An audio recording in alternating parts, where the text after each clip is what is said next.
Ted Bundy nació siendo Theodore Robert Cowell en 1946 en el hogar Elizabeth Land para madres solteras en Vermont. Por entonces, su madre Louise tenía 22 años y se enfrentó al estigma social de tener un hijo de padre desconocido siendo soltera. Para proteger a la madre, los padres de esta creyeron que era mejor no admitir que había pasado 3 meses en el hogar para madres solteras de Vermont.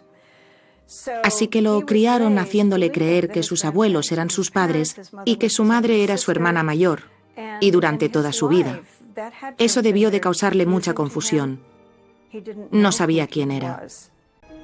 Cuando Ted tenía 4 años, la madre a la que creía su hermana se lo llevó a Tacoma, Washington, para empezar una nueva vida. Allí se casó con un cocinero militar, Johnny Bundy, que adoptó a Ted como hijo propio. Fue en este entorno de medias verdades y dudas donde creció Ted Bundy.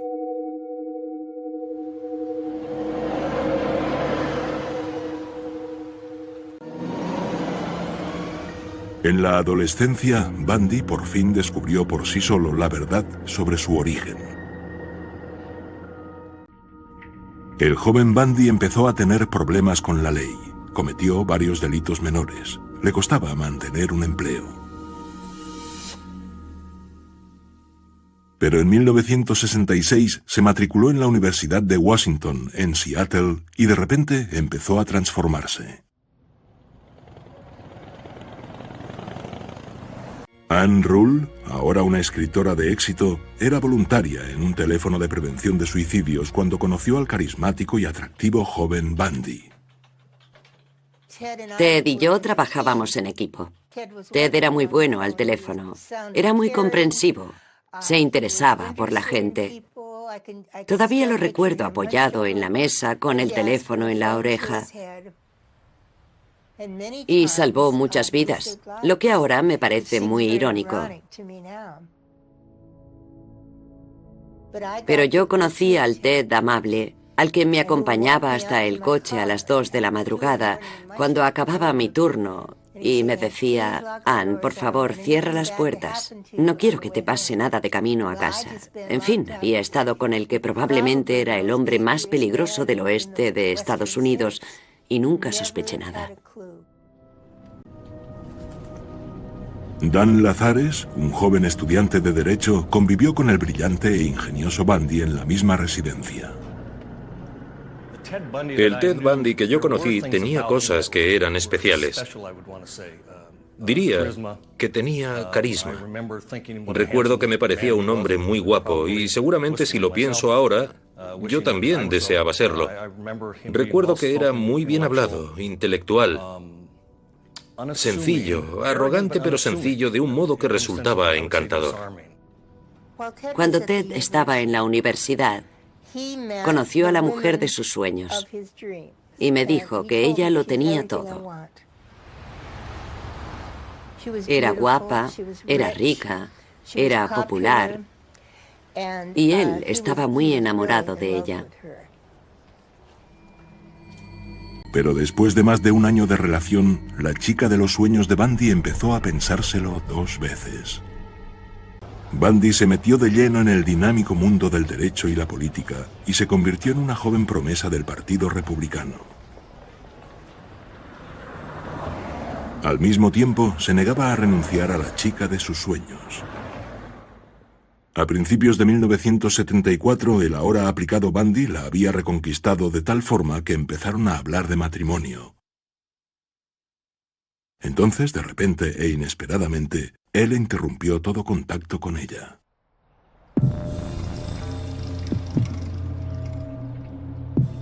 El 1 de febrero de 1974, a la preciosa estudiante de 21 años dotada para la música, Linda Ann Gilly, la esperaban para grabar el parte de esquí diario en la emisora de radio local.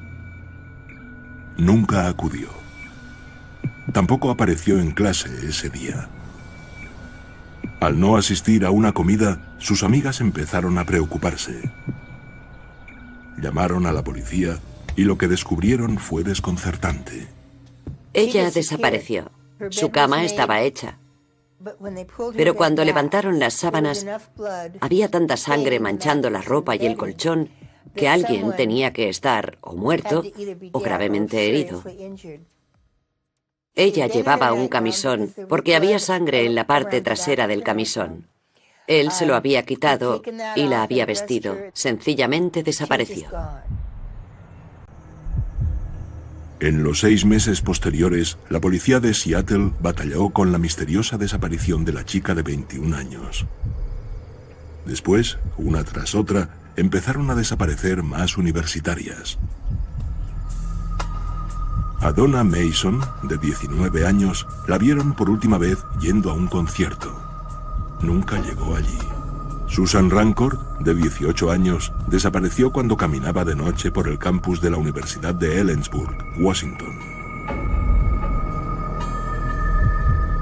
Roberta Parks, de 22 años, desapareció de la Universidad Estatal de Oregón. Brenda Ball, de 22 años, desapareció tras salir de la taberna Flame en un distrito de Seattle.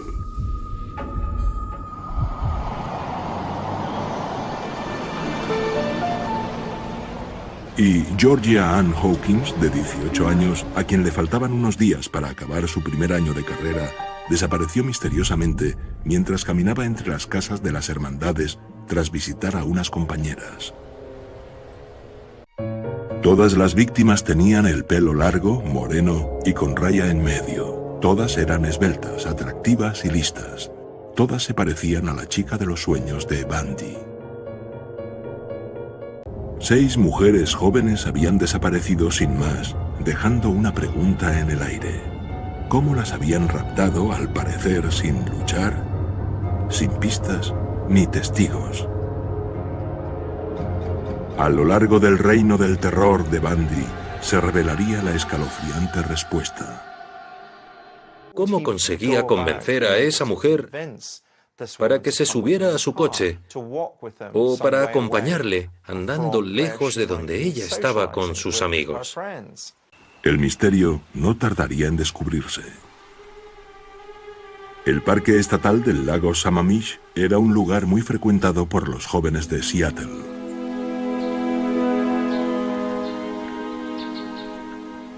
El 14 de julio de 1974, la adolescente Dawn Saunders era una de tantas jóvenes que se dirigían al lago.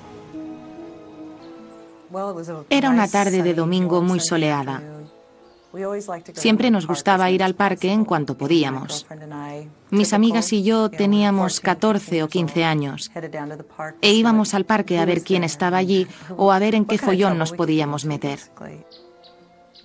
Ese domingo de julio hacía mucho calor y el parque estaba siempre abarrotado los fines de semana calurosos. La gente hacía cola en sus coches para llegar a alguno de los pocos aparcamientos del parque. Es un parque enorme, de los más concurridos del estado. A una amiga nuestra se le acercó un hombre joven escayolado. Él le pidió ayuda para bajar algo del techo de su coche. La chica fue una de tantas a las que se les acercó un hombre que parecía tener un brazo roto. Es muy probable que el hombre fuera Bundy, con una escayola falsa. Varios testigos vieron cómo también se acercaba a una joven atractiva de 23 años. El modo en cómo desapareció Janice Ott permitiría comprender cómo Bundy había secuestrado al menos a 7 mujeres sin llamar la atención. Pero los insólitos acontecimientos de ese caluroso día de julio no acabarían con la desaparición de Janice Ott. Tan solo unas horas después, mientras 40.000 personas disfrutaban del sol, Bundy volvió y se paseó tranquilamente entre ellas. Esa tarde, un poco después, Dennis Naslund estaba allí con su novio y otra pareja y tuvo que ir al servicio. Era una especie de cabina de cemento apartada.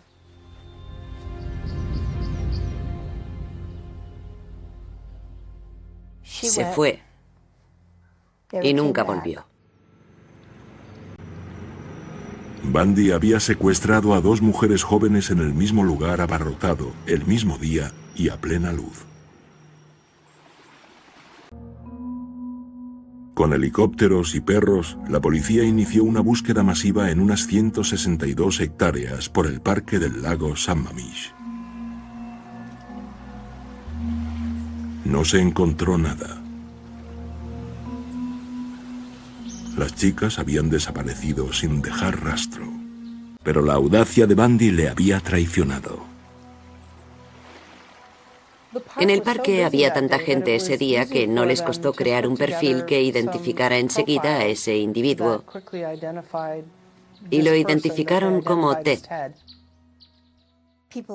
La gente en el parque le oyó presentarse a Janice Ott y la vieron irse con él. Durante esa semana hicieron un retrato robot del posible sospechoso y resultó ser Ted Bundy.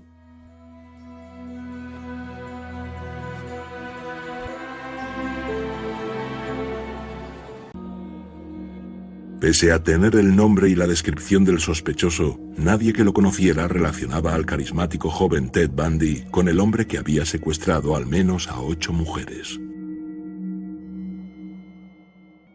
Mi amigo y yo comentamos en ese verano en el que una pista indicaba que era alguien llamado Ted con un Volkswagen. Comentamos y bromeamos sobre que quizá fuera Ted, porque nunca estaba. Pero fue algo que nunca pensamos de verdad. Por cómo era, jamás imaginamos que estuviera involucrado en algo así. A mediados de septiembre de 1974, Bundy se trasladó.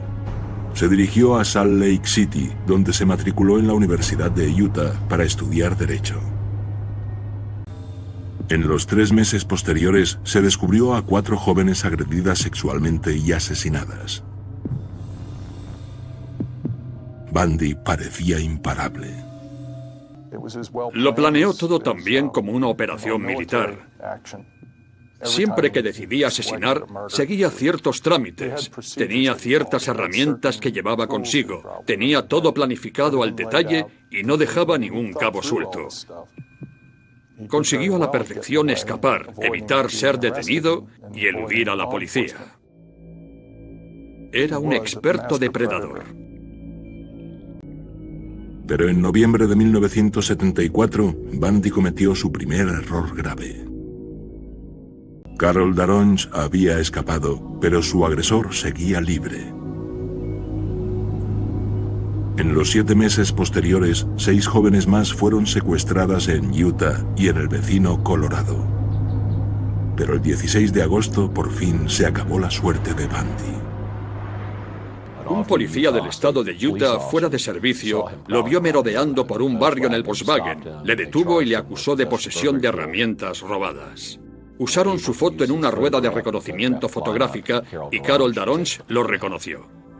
Habían atrapado a Ted Bundy. Le acusaron y lo sentenciaron por el secuestro de Carol Daronge y lo condenaron a cumplir de 1 a 15 años. Pero Ted Bundy estaba a punto de llevar a cabo una proeza insólita que lo liberaría para volver a matar a su antojo. En 1977, a Ted Bundy le habían condenado por el intento de secuestro de Carol Daronge en Utah. La policía estaba convencida de que Bundy era un asesino en serie y lo trasladaron a Colorado para enfrentarse a la acusación por el secuestro y asesinato de Karin Campbell, de 24 años, en Snowmass. A Bundy lo iban a juzgar en Aspen y, si le condenaban, pasaría el resto de su vida en la cárcel. Pero Ted Bundy tenía otros planes. Solicitó al tribunal defenderse a sí mismo y, para hacerlo, le tenían que sacar de donde estaban los presos comunes y llevarlo a la biblioteca de Derecho. Había lugares que no eran tan seguros como lo era su celda.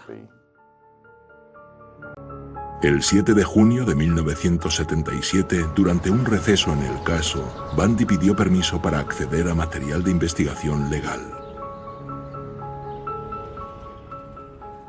Él era su propio abogado y se preparaba en la biblioteca legal del juzgado. Saltó por la ventana y huyó. Bundy había burlado a sus captores y estaba libre. Se mezcló con la gente en las concurridas calles de Aspen y se dirigió a las montañas circundantes. Durante los 8 meses posteriores, Bundy se ocultó en la naturaleza, refugiándose en cabañas abandonadas y robando la comida a los campistas mientras la policía, abochornada, le buscaba desesperadamente. Tras varios días en plena naturaleza, Bundy se atrevió a volver a Aspen y robó un coche, pero su suerte estaba a punto de acabarse. Llevaron a Bundy a la cárcel del condado de Garfield, en Glenwood Springs, Colorado. Se aumentó la seguridad y las autoridades estaban convencidas de que tenían al preso a buen recaudo.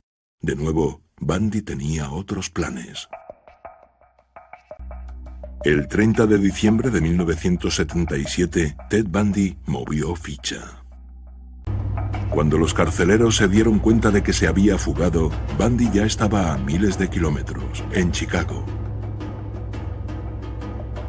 Tras pasar la Nochevieja en un bar de Ann Arbor, Michigan, Bundy tomó un autobús hacia Tallahassee, en Florida. Con una identidad nueva, alquiló una habitación en el albergue Oaks, en el centro de la zona estudiantil de la Universidad Estatal de Florida. Tras 18 meses encarcelado, las maquinaciones de Bundy habían dado resultado. Había burlado a la justicia y por fin era libre. Pero para Ted Bundy, eso no era suficiente. En la madrugada del 14 de enero de 1978, tan solo una semana después de llegar a Tallahassee, Ted Bundy volvió a atacar. Jim Sewell era sargento y ayudante del jefe de policía cuando sonó su teléfono esa noche. El operador llamó y dijo: «Sargento, tenemos 2 muertas y 2 moribundas». Sewell fue el primer policía de paisano en llegar al lugar. Cuando llegué a la casa, subí y entré en la habitación de Bowman. A Margaret Bowman la habían estrangulado, estaba muerta y nuestros agentes la estaban examinando. Margaret Bowman tenía una media de nylon anudada alrededor del cuello. La habían golpeado tan fuerte con una rama que le habían destrozado el cráneo. Al otro lado del vestíbulo se descubrió otra víctima. Lisa Levy, de 20 años, estaba muerta en la cama. Yacía de lado y tenía la cubierta subida por encima de los hombros. La habían agredido sexualmente con un objeto. El ataque había sido brutal. A 2 chicas más, Karen Chandler y Kathy Kleiner, también las habían apaleado. Lograron sobrevivir por los pelos al salvaje ataque. Bundy se había escapado de Colorado hacía solo 2 semanas.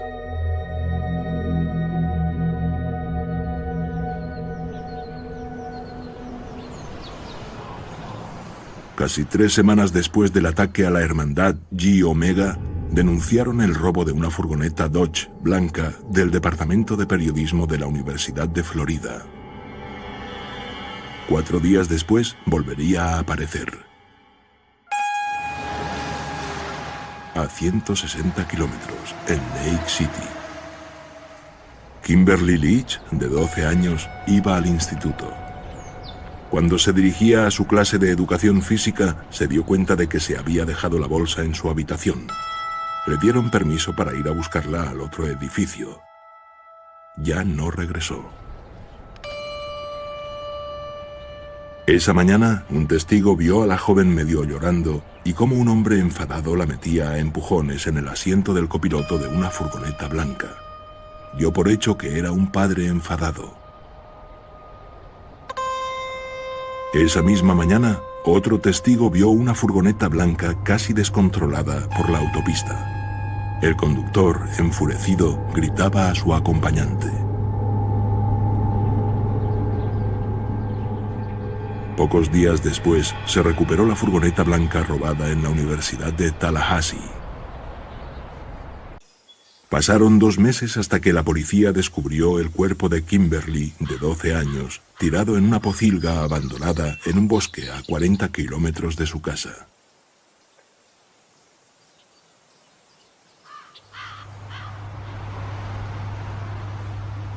A la 1:30 de la madrugada del 15 de febrero, en Pensacola, Florida, se vio a un hombre en su escarabajo Volkswagen actuando de forma sospechosa. El conductor del Volkswagen estaba merodeando detrás de unos grandes almacenes de Pensacola y un agente de policía lo vio e intentó detenerlo. Pero el hombre llegó antes a su coche, se subió y huyó, y el agente le persiguió. Hubo un rifirrafe, le disparó, no le alcanzó, pero acabó arrestado. Al principio nos dijo que se llamaba Ken Meister. Después nos dijo que se llamaba Theo Robert Bundy. Los que habían conocido al carismático Ted se quedaron estupefactos. Ted Bundy volvía a estar detenido, pero su captura sería solo el principio de un circo de 11 años sin precedentes.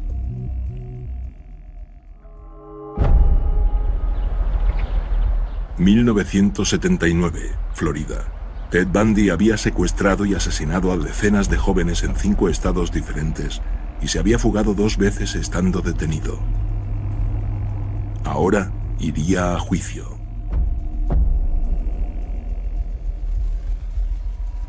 A Bundy le juzgaron 2 veces. La primera por los ataques brutales a las estudiantes de la fraternidad Chi Omega en Tallahassee. Después, por el secuestro y asesinato de Kimberly Leach, de 12 años, en Lake City.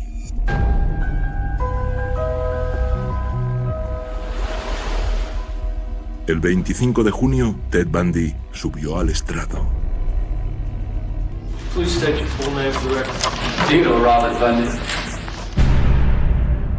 El ex estudiante de Derecho, desoyendo el consejo de su abogado, había decidido defenderse a sí mismo. Say you knew Theodore Robert Bundy on August 16, 1975? Al defenderse a sí mismo, Bundy decidió interrogar a testigos y víctimas vulnerables. Una táctica que dañaría para siempre su imagen ante el jurado. Don't shake your finger at me, young man. Don't shake your finger at me, young man. Durante el juicio, 2 acontecimientos determinarían su destino. Carol Daronch identificó a Bundy como el hombre que había intentado secuestrarla en el centro comercial en Utah. Pero lo que le condenó fueron las marcas de los mordiscos obtenidas del cuerpo de Lisa Levy. El testimonio de la tarde fue el del doctor Richard Suberon, que era dentista forense. Testificó que Ted había mordido a 2 chicas y había dejado marcas de dientes en el pecho y los glúteos de una de las chicas muertas. Los dientes nos identifican casi tan bien como las huellas dactilares, y el doctor Suberon explicó dónde estaban esas marcas y cómo encajaban a la perfección con la dentadura de Ted. Tenía una dentadura muy peculiar. Dijo que no había duda de que Ted Bundy mordió a esa chica o bien antes o después de matarla. La sesión terminó y Ted salía de la sala, esposado como siempre, llevando sus papeles como solía hacer, y me miró e hizo un gesto como de «yo no lo hice, no tuve nada que ver con eso». Pero yo sabía que sí lo había hecho. Bajé al vestíbulo y vomité, porque en ese momento tuve que aceptarlo. A Theo Robert Bundy le declararon culpable fuera de toda duda razonable. Ted Bundy's fate is now in the hands of Judge Edward Cowart. The judge will announce this afternoon whether he will send the former law student to the electric chair. Yesterday, the jury heard Bundy's mother ask that her son be spared, but the state reminded the jury of the victims. How nice it would have been if Lisa Levy and Margaret Bowman's mother could have been there on the morning of January 15th of 1978 and asked for mercy for them. A Bundy le condenaron a ser electrocutado. Pero la condena será solo el principio de años de estratagemas y apelaciones, mientras la fama de Bundy aumentaba en el corredor de la muerte. La policía tenía listas de chicas desaparecidas y sus familias querían información sobre ellas. Sin embargo, Bundy seguía declarándose inocente. Solo cuando se enfrentó a una ejecución segura tras 11 años en el corredor de la muerte, Bundy por fin empezó a confesar. Pocos días antes de ser ejecutado, Ted Bundy empezó a admitir los atroces crímenes de al menos 36 jóvenes por toda Norteamérica.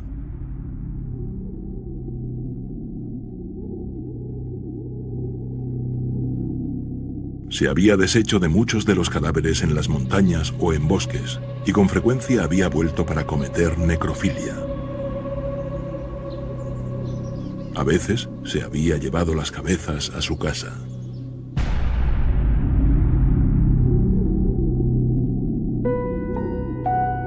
A Ted Bundy lo ejecutaron en la silla eléctrica el 24 de enero de 1989. Pero, ¿este asesino de jóvenes inocentes nació así o se hizo? ¿Se trastornó siendo niño por culpa de la mentira de que su madre era su hermana? ¿O sencillamente Ted Bundy era un asesino nato? El propio Bundy le dio al agente Paul Decker la escalofriante explicación de los motivos de sus crímenes. En ese momento estaba descansando y bastante relajado, y le dije algo así: Ted, ¿por qué hiciste todo eso? Y él me dijo: me gustaba. Nada más. No discutimos sobre si era un problema mental el que le había inducido a hacerlo u otra cosa. Disfrutaba y punto. Es una idea aterradora.